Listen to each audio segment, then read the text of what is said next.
सोचिए जब किसी देश में हालात ऐसे हो जाए कि दूध, ब्रेड और फल जैसी रोजमर्रा की चीजें भी आम लोगों की पहुंच से बाहर होने लगे, तो वहां के लोगों की जिंदगी कितनी मुश्किल में हो सकती है। इस वक्त पाकिस्तान में कुछ ऐसा ही हाल के दिनों में देखने को मिल रहा है। मिडिल ईस्ट में बढ़ते तनाव और अमेरिका, इजराइल और ईरान के बीच चल रहे टकराव का असर अब पाकिस्तान की अर्थव्यवस्था पर भी साफ दिखाई देने लगा है। तेल की कीमतों में उछाल के बाद पाकिस्तान में सिर्फ पेट्रोल डीजल ही महंगे नहीं हुए, बल्कि खाने पीने की लगभग हर जरूरी चीज के दाम तेजी से बढ़ गए हैं।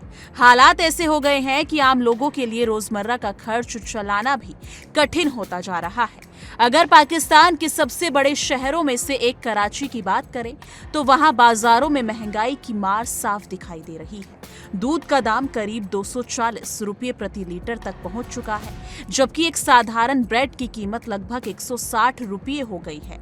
फल भी अब आम आदमी की पहुंच से बाहर होते जा रहे हैं। सेब करीब 316 रुपये प्रति किलो बिक रहा है और नारंगी की कीमत लगभग 280 रुपये प्रति किलो तक पहुंच गई है। यानी एक सामान्य परिवार के लिए रोजमर्रा का पोषण बनाए रखना भी मुश्किल होता जा रहा है। सरकारी आंकड़े भी इस बात की पुष्टि कर रहे हैं कि पाकिस्तान में महंगाई लगातार बढ़ रही है। पाकिस्तान के मुताबिक 11 मार्च को खत्म हुई हफ्ते में महंगाई का सूचकांक यानी कि सेंसिटिव प्राइस करीब 6.44% बढ़ गया है। ये सूचकांक रोजमर्रा की जरूरी वस्तुओं की कीमतों को मापने के लिए इस्तेमाल किया गया है, यानी कि और इसमें हुई बढ़ोतरी ये बताती है कि आम लोगों के घरेलू बजट पर दबाव तेजी से बढ़ रहा है। इस बढ़ती महंगाई के पीछे सबसे बड़ा कारण ईंधन की कीमतों में अचानक आई तेजी को माना जा रहा है। रिपोर्ट के अनुसार एक ही हफ्ते में पेट्रोल की कीमतों में करीब 20.60% और डीजल की कीमतों में लगभग 19.54% की बढ़ोतरी दर्ज की गई है। वहीं एलपीजी की कीमतों में भी करीब 12% से ज्यादा की वृद्धि हुई है। जब ईंधन महंगा होता है तो उसका असर सीधे परिवहन और सप्लाई पर पड़ता है, जिससे बाजार में बिकने वाली लगभग हर चीज की कीमत बढ़ जाती है। यानी कि यही वजह है कि पाकिस्तान में खाने पीने की चीजें के दाम लगभग लगातार बढ़ते जा रहे हैं। आंकड़ों के मुताबिक प्याज करीब 9.63% महंगा हो गया है, जबकि केले की कीमत में 1.44% और गेहूं के आटे में करीब 1.28% की बढ़ोतरी दर्ज की गई है। इसके अलावा चिकन, दाल, दूध और कई दूसरी चीजें के दामों में भी काफी बढ़ोतरी देखी गई है। यानी रसोई में इस्तेमाल होने वाली लगभग हर चीज महंगी होती जा रही है और इसके अलावा सीधा असर इसका आम परिवारों के बजट पर पड़ रहा है। एक रिपोर्ट के मुताबिक अगर पाकिस्तान में किसी व्यक्ति को रोजाना 2400 कैलोरी वाला संतुलित भोजन करना है तो उसे हर दिन करीब 1073 रुपये खर्च करने पड़ते हैं। यानी सिर्फ खाना खाने के लिए ही महीने में करीब 33,000 रुपये से ज्यादा खर्च करना पड़ सकता है। इसमें दूध, ब्रेड, चावल, अंडे, चिकन, फल और सब्जियों जैसी जरूरी चीजों की लागत शामिल है। इसका मतलब यह है कि साधारण परिवारों के लिए भी बेहतर और पौष्टिक भोजन करना दिन प्रतिदिन कठिन होता जा रहा है। पाकिस्तान की आर्थिक स्थिति पहले से ही कमजोर मानी जा रही है और अब बढ़ती महंगाई ने हालात को और ज्यादा गंभीर बना दिया है।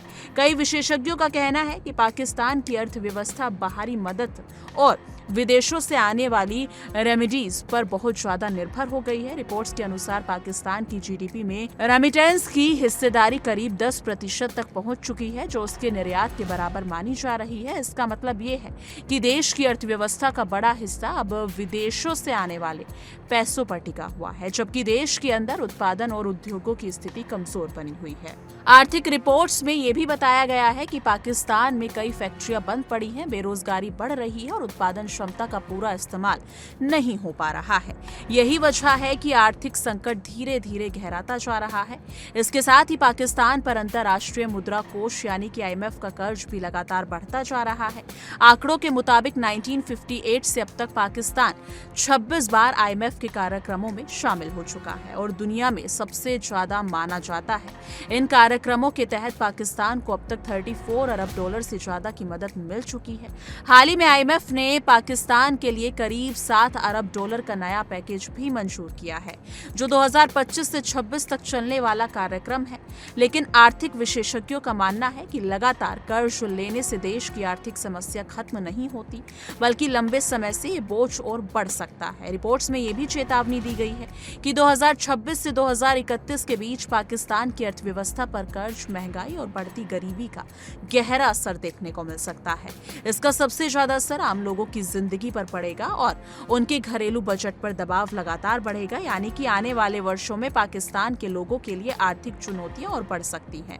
फिलहाल पाकिस्तान में बढ़ती महंगाई को लेकर लोगों की चिंता बढ़ती जा रही है और सरकार पर भी दबाव लगातार बढ़ रहा है। अब सबसे बड़ा सवाल यही है कि पाकिस्तान इस आर्थिक संकट से बाहर निकल पाएगा या फिर महंगाई और कर्ज का ये बढ़ता बोझ आने वाले समय में देश की अर्थव्यवस्था को और कमजोर कर देगा। फिलहाल पूरी दुनिया की नजर पाकिस्तान की आर्थिक स्थिति पर बनी हुई है, लेकिन इस मुद्दे पर आपकी क्या कुछ राय है? कमेंट सेक्शन में अपनी राय जरूर साझा कीजिएगा। देखिए इंडिया डेली 24/7 अब आपके स्मार्ट टीवी पर। इंडिया डेली मौजूद है सभी डिजिटल प्लेटफॉर्म पर लाइव और लगातार। इंडिया डेली 24/7 हर दिन राष्ट्र को समर्पित।